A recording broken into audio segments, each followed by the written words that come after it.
Nuestro segundo ponente es el magíster Andrés David Vargas Guzmán, de la Casa, de la Universidad Nacional Abierta de Distancia UNADA, quien es ingeniero químico, especialista en gerencia de la calidad y magíster en agronegocios.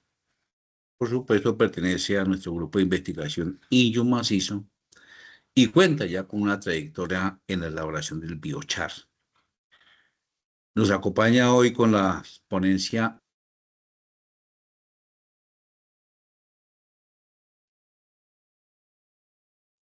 Con la ponencia de la validación de tecnología y escala de producción de biochar de bambú.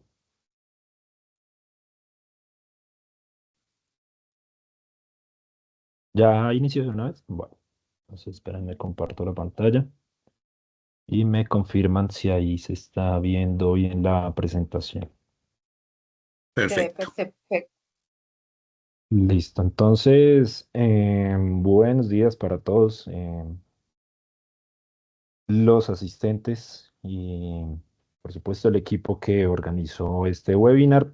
Voy a dar inicio entonces a esta presentación, en la que vamos a hablar entonces cómo se realizó esta validación de la tecnología, que ya les comento cómo fue, y por supuesto la escala de producción de este biochar de bambú en el municipio de Pitalito, Huila, que se ubica más o menos hacia el sur de Colombia.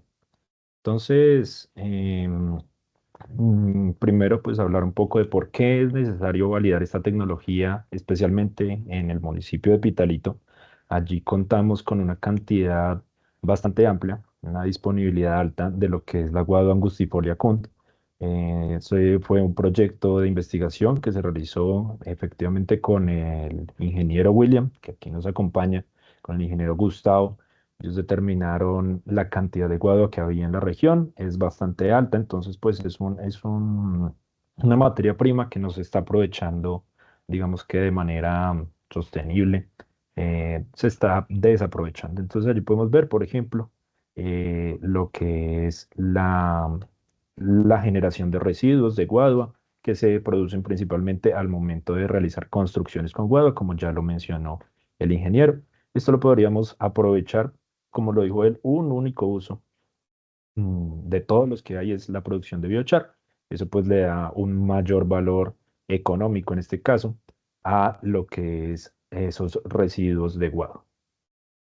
Ya la doctora Gabriela habló bastante de cómo es el proceso de la producción de biochar. No me voy a detener mucho en esto. Aquí tenemos, por ejemplo, la composición de una biomasa lignocelulósica, como lo es los culmos de Guadua. Entonces, cada una de esas, como lo podemos ver, son cadenas de moléculas. Aquí ya tenemos, digamos, una cadena, puede ser esta. A medida que se va aumentando la temperatura, ella se va a ir rompiendo. Entonces se va rompiendo cada vez más, hasta que al final llega a sus elementos fundamentales, en este caso lo que es el carbón, y los demás que ustedes pueden ver ahí en la imagen. No es solamente carbón, hay distintos elementos que componen esta biomasa, pues esos se van a ir transformando en otras cosas. ¿En qué? Uno se va a transformar en gas, una parte se va a transformar en gas, otra parte se va a transformar en aceite pirolítico y finalmente otra parte se va a transformar en lo que es el biochar. Aquí tenemos las tres, digamos que, productos finales de esa pirólisis. Como lo decía la doctora, esa final del proceso en el que se llega a obtener biochar está entre 400 y 700 grados. Nosotros lo manejamos hasta los 500 grados. Eh, entonces ya sabemos, únicamente para la producción de biochar se necesita lo que es la materia prima, en este caso el aguado, y temperatura alta para producir el carbón. ¿Cuál es la limitante de este proceso? Pues va a ser la presencia de oxígeno. No se debe tener oxígeno durante el proceso, debido a que si hay presencia de oxígeno, pues lo único que vamos a obtener va a ser ceniza, ¿no es cierto? Quemar madera, quemar cualquier combustible orgánico, en este caso lo único que se quedaría al final es ceniza. Entonces es bien importante tener en cuenta eso si lo van a ustedes a realizar en sus fincas o bueno, en sus proyectos de investigación o productivos. Lo único que hay que manipular o bueno, tener en cuenta más importante es tanto la temperatura como la ausencia de oxígeno. si hay presencia, pues va a terminar en ceniza, que nos ocurrió mucho, por supuesto, durante nuestro proceso de investigación. Frente a esta, digamos que problemática de lo de la ausencia de oxígeno, pues ya la humanidad a lo largo de la historia ha necesitado el carbón para muchas cosas, principalmente en la metalurgia. Entonces hay diseños de hornos que son más antiguos, como podemos ver aquí. Estos son diseños de hornos bien, digamos que básicos, que se han utilizado a lo largo de muchos años, muchas civilizaciones lo han utilizado. Es un, por ejemplo, este primero es un hueco en el suelo y lo tapan con tierra, le dejan unas entradas de aire para que se queme. Otros son montículos que se hacen y luego se tapan también con tierra para quemarlo. Ya encontramos de última tecnología con secadores rotatorios, con el horno de pirólisis todo automatizado. Estos son pues muy costosos, ¿no es cierto? Para lo que podemos nosotros manejar aquí a nivel de Colombia. No sé si de América Latina como tal completo, pero aquí a nivel de Colombia estos son plantas bastante costosas. Entonces, pues digamos que lo dejamos también. También dejamos las más rudimentarias porque pues el rendimiento no es muy alto.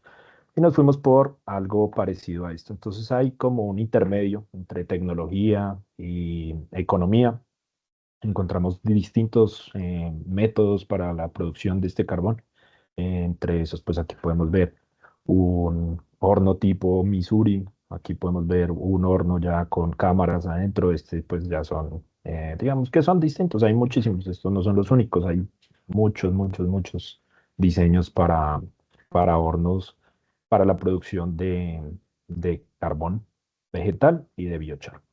Entonces, nosotros iniciamos, por supuesto, el proceso simplemente para la verificación, validación de que sí se podía hacer carbón de guadua con la que teníamos nosotros. Aquí está pues el más básico, un montículo de tierra. Allí adentro pues había un poco de guadua.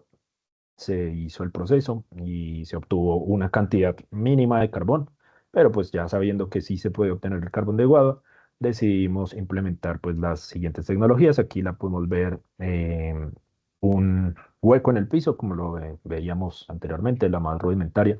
Hueco en el piso, se prende la guadua, se tapa con tierra y al otro día o a los 2 días se destapa y pues se saca el carbón. Aquí obtuvimos pues como 1 metro cúbico nomás. Después pues como le caía bastante tierra por los lados, se decidió ponerle una pared de ladrillos y el fondo también. Y ahí podemos ver el proceso mientras se está haciendo. Simplemente se tiran las guaduas mientras se están prendiendo y al final del proceso se apaga con agua, se tapa. Nosotros tenemos una tapa de metal del tamaño que está allí. Se tapa que no le entre absolutamente nada de aire, porque si le entra aire, pues al otro día lo único que va a haber va a ser ceniza y no carbón, que también nos ocurrió. Después de eso, entonces ya sabiendo que efectivamente sí se podía hacer y había una, digamos que, demanda de este carbón en la región, decidimos implementar entonces una tecnología un poco más avanzada. Investigando durante varios meses, encontramos entonces al final la solución que nos sirvió a nosotros, un horno tipo retorta. ¿Y qué es un horno tipo retorta? Es similar al que estaba mostrando la doctora Gabriela, es un recipiente dentro de otro recipiente y lo que va a hacer es aprovechar una parte de lo que ya vimos anteriormente, que en este caso sería el gas pirolítico. Y ese gas pirolítico entonces sale del tarro interior y se va a quemar completamente porque el gas pirolítico es un combustible. Entonces se aprovecha completamente todo ese gas y va a ser aproximadamente el 80% del calor requerido para la pirólisis va a venir de ese gas pirolítico. Entonces, pues es una reducción en el requerimiento de combustible altísimo. Entonces se aumenta el rendimiento muchas veces. Aquí podemos ver entonces, mientras se fue a construir el horno, aquí podemos ver, me devuelvo un poquito, qué pena, que este es un horno que está hecho completamente en metal. El metal, pues en la región acá es bastante costoso, entonces decidimos modificarlo, rediseñarlo completamente desde cero, sabiendo pues el principio de funcionamiento. Y lo construimos nosotros desde cero, un diseño completamente nuevo, simplemente teniendo en cuenta el principio del funcionamiento del tipo retorta. Entonces aquí pues está ahí apenas empezando la construcción. Utilizamos lo que son los ladrillos que aparecen aquí en la parte derecha, unos ladrillos que aquí se denominan ladrillos ecológicos, son unos ladrillos de arcilla que sacamos de la misma zona donde estábamos trabajando, combinados con una parte de cemento. Eso se deja curar, no son ladrillos cocidos, son ladrillos, pues como lo dice el nombre, ecológicos, porque no producen, digamos que de alguna manera tanta contaminación eh, como los ladrillos convencionales. Entonces, estos ladrillos nos funcionaron muy bien porque son refractarios, gracias a estas cámaras que tienen aquí de aire, y también resisten cambios de temperatura elevados y durante varios, digamos que lotes.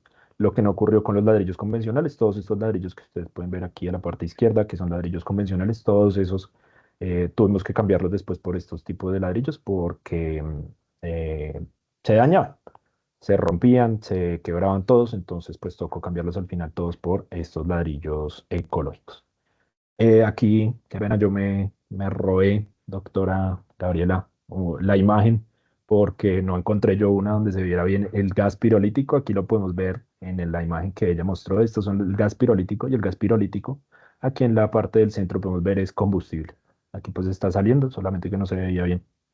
Eh, Él es completamente combustible y como les digo, aproximadamente un 80% del requerimiento de combustible para el proceso lo produce la misma guadua. La guadua, al pirolizarse, genera ese gas y ese gas genera el 80% del calor que se requiere para finalizar en pues, la guadua completamente carbonizada, ¿no es cierto? Aquí ya está una guadua que ha pasado por ese proceso de pirólisis y estuvo en un tiempo más o menos 6 horas a 500 grados. Entonces allí la podemos ver. Es a partir de ese gas pirolítico que funciona este horno tipo retorta y que reduce considerablemente esa cantidad de combustible necesaria.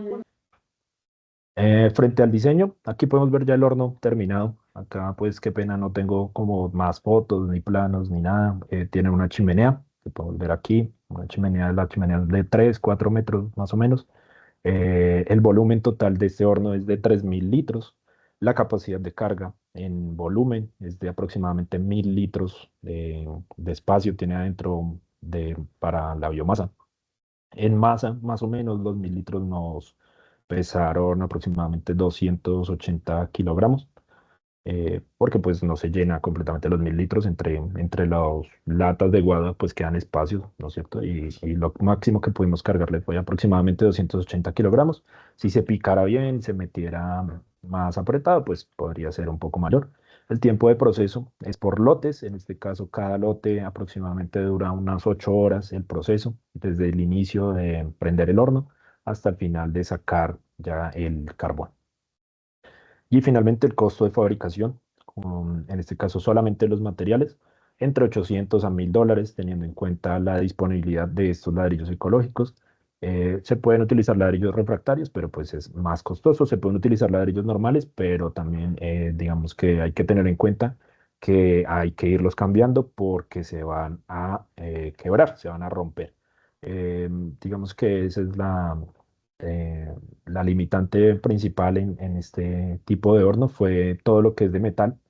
El gas pirolítico y el aceite pirolítico son muy corrosivos, en especial a temperaturas altas, además que el horno alcanza temperaturas muy altas, más o menos de 1.200 grados al interior.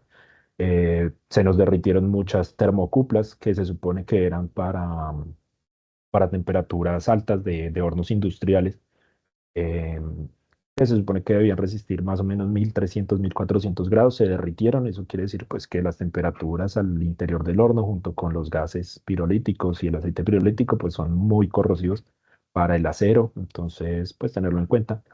eh, si se quiere utilizar nuestro diseño, igual para, para la guadua en cualquier lugar, hay que tener en cuenta eso para la parte de la construcción de hornos. Tener en cuenta que si se tienen partes de metal, pues van a sufrir bastante corrosión. Frente a las variables finales de proceso, obtuvimos que las temperaturas en promedio de la pirólisis eran aproximadamente de 510 grados centígrados. Eso pues, se puede mejorar, llegar a temperaturas más altas. Si se utilizan materiales más refractarios, en vez de utilizar esta tapa de metal, se puede cambiar también por una, pues que sea con aislamiento térmico, porque por acá se hizo el cálculo, se pierde una cantidad muy alta de calor. Ahorita más adelante les muestro el valor. En cuanto al tiempo de residencia a esta temperatura, es de aproximadamente 6 horas, es decir, se demora 2 horas en subir a los 510 grados, 6 horas a 510 grados. El intercambio de calor con el medio, lo que les decía, el intercambio de calor con el medio se da principalmente por esa tapa, porque por los demás paredes se tiene lo que es ese ladrillo refractario, que es bastante bueno.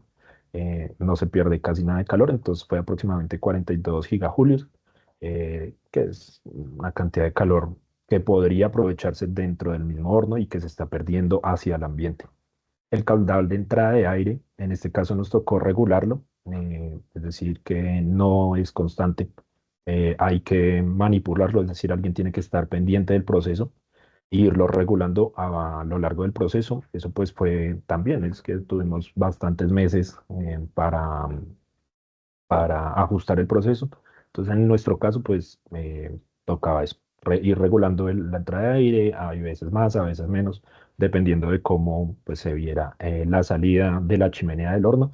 La salida de la chimenea tenía que salir completamente transparente, nada de humo, nada de nada. O sea, salía completamente transparente, lo que indica una combustión completa. Y pues eso indica una cantidad mucho menor de pérdidas al interior del horno en la combustión y también de contaminación hacia el exterior. Bueno, de contaminación no, de producción de dióxido de carbono. En cuanto a la distancia de salida del gas pirolítico frente a la entrada de aire del horno, pues nos tocó dejarla bien cercana a la entrada de aire. Digamos que eso pues hace parte de lo que fue el diseño, saber en dónde necesitamos nosotros inyectar ese gas pirolítico que se estaba produciendo dentro del mismo horno. En este caso nos tocó dejarlo bien cercano a la entrada del aire, lo que ayudaba a jalar el aire que entraba, es decir, a que hubiera un mayor flujo de aire, un caudal mayor de aire, una combustión con más temperatura. Frente a la durabilidad de materiales, como les digo, primero material refractario nos tocó usar para que no se perdiera el calor que se estaba produciendo allí. Digamos que los hornos que son completamente de metal pierden muchísimo calor a la hora de, de realizar el proceso. Eso pues reduce el rendimiento muchísimo. También materiales que pudieran resistir cambios bruscos de temperatura, como les digo, el ladrillo normal no resiste esos cambios bruscos de temperatura. A las 20, 30 veces de usarlo ya estaban rotos, entonces tenerlo en cuenta. Y finalmente resistencia a la corrosión también, materiales que de metal, lo que era de metal dentro del horno, la mayoría tocaba reemplazarlo. Igual no había forma de cambiarlo por otros materiales, porque pues el metal, sabemos, es un material con una alta, eh, ah, se me fue la palabra, intercambio de calor, un intercambio de calor muy alto. Entonces pues se requería que fuera de metal, pero pues nos tocaba estarlo cambiando cada 20, 30 lotes, que tampoco era muy costoso lo que se requería. Que también requirió un rediseño del horno después, porque pues para irlo sacando y bueno, que fuera fácil ese mantenimiento. Finalmente, la cantidad de combustible que se usa durante el proceso es aproximadamente un 16% del total de la masa que se va a transformar en biochar. Es decir, que si vamos a producir 100 kilogramos de biochar, pues entonces necesito 16 kilos de guadua para todo el proceso. No se requería más. Entonces, pues consideramos que fue, digamos que algo bueno de este diseño es que requería una cantidad de combustible, digamos que poco combustible en comparación con otros diseños que encontramos que utilizan gas, que utilizan otras cosas. En este caso utilizábamos la misma guadua que se introducía al horno para volverse de biochar. Es la misma guadua que se usaba como combustible para dar inicio al proceso. Apenas se estaba produciendo ya el gas pirolítico, el proceso ya no requiere más combustible, se va, él solo se termina de calentar, de apagar, de todo. Otra cosa importante es que a veces pues los diseños, digamos que fue algo que nos pasó al comienzo también, la facilidad de carga y descarga de la biomasa y del carbón. Al principio lo diseñamos pues teniendo en cuenta que funcionara bien, pero pues igual ya cuando se va a usar de manera industrial, que era lo que estábamos haciendo, tener en cuenta la facilidad de carga y descarga es vital porque eso pues es algo que desgasta muchísimo a los trabajadores y también se pierde mucho tiempo y bueno, en fin, nos consideramos que es un factor muy importante esta parte de que sea fácil de cargar y descargar. Entonces, pues a los que vayan a hacer algún diseño, tenerlo en cuenta si se va a utilizar de manera industrial. Finalmente, la escalabilidad, consideramos que este es un horno que es modular, se pueden agregar, seguir agregando o construir uno igual al lado, es muy económico, como lo voy a presentar ahorita. Ah, no, ya lo presenté, ¿no es cierto? Aproximadamente unos $1.000, ay, qué pena, unos $1.000 en costos de fabricación, entonces pues no es muy costoso y la producción es, digamos que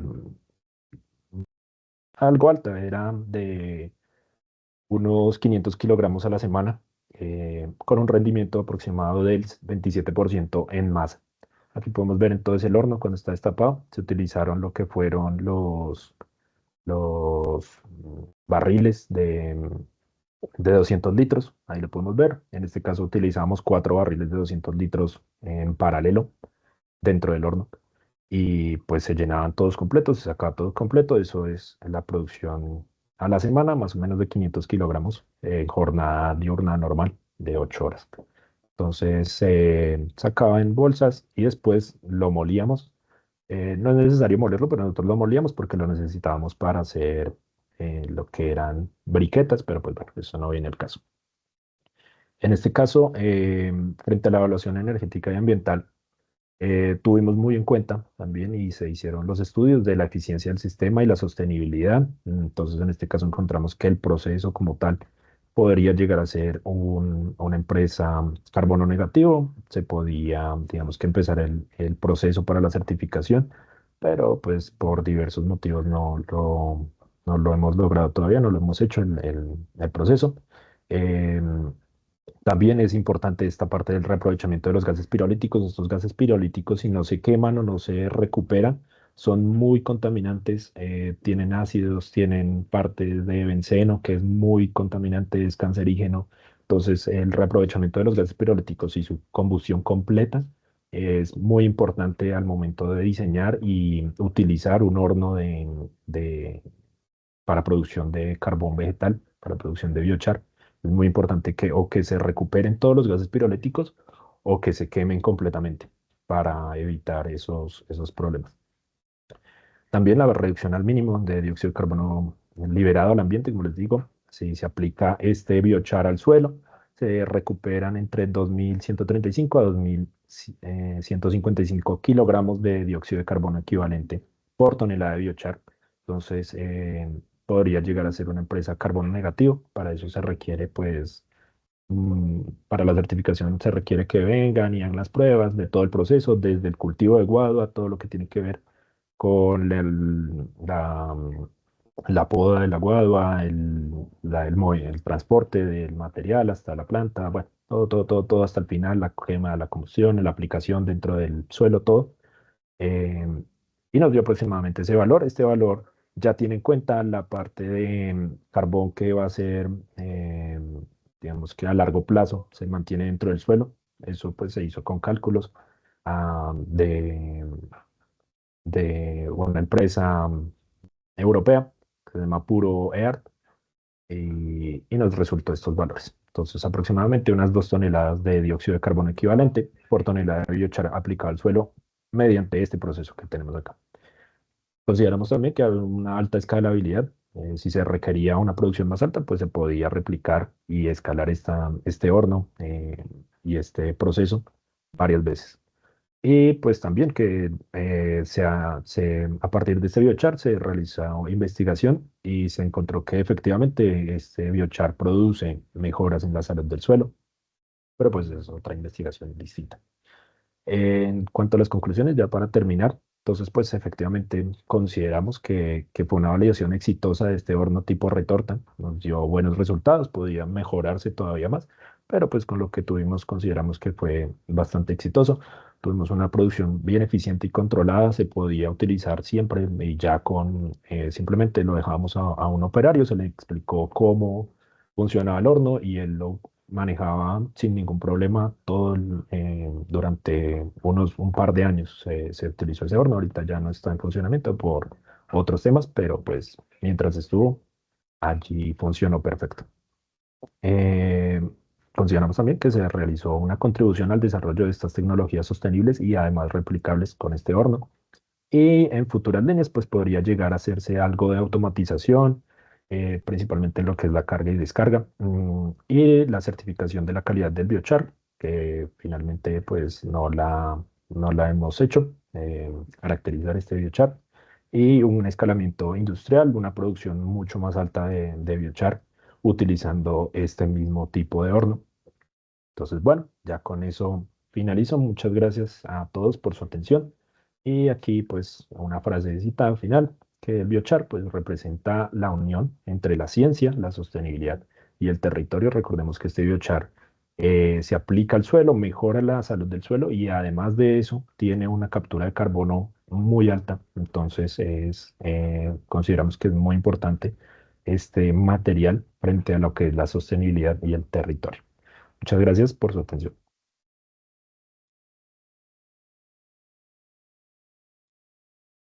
La unión entre la ciencia y el territorio.